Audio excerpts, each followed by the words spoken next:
తెలుగు నటుడు అయినటువంటి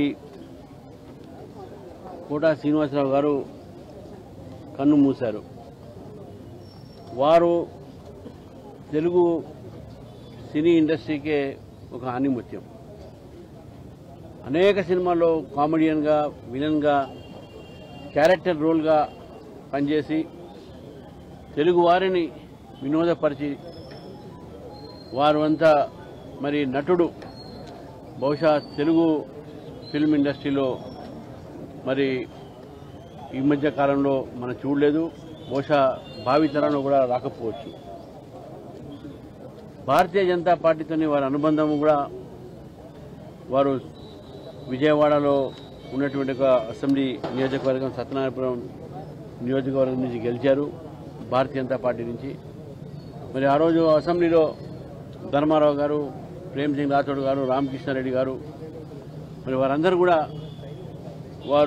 వారితోని సహచరులు. అక్కడ మరి విద్యాసాగర్ రావు గారి యొక్క ఆ రోజు వారి అధ్యక్షుడు ఉన్నప్పుడే వారు మా పార్టీలో రావటము, పార్టీలకు సేవలు అందించటము ఈరోజు నిజంగా మా అందరినీ ఒక దిగ్భ్రాంతి చేసినటువంటి ఒక సంఘటన ఇది.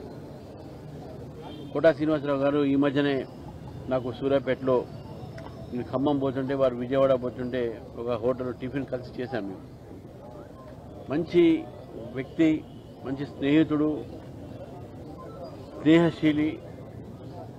ఈరోజు తెలుగు ఇండస్ట్రీకే కాదు యావత్ ఫిల్మ్ ఇండస్ట్రీకి, తెలుగు ఇండియన్ ఫిల్మ్ ఇండస్ట్రీ కూడా వారు అనేక హిందీ సినిమాలు కూడా వారు యాక్ట్ చేశారు.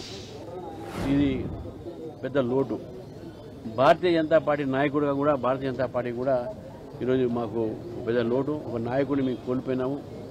మరి వారికి ఈరోజు శ్రద్ధాంజలి ఘటించడానికి మేము భారతీయ జనతా పార్టీ రావడం జరిగింది. వారి కుటుంబ సభ్యులను మేము కలిసాము.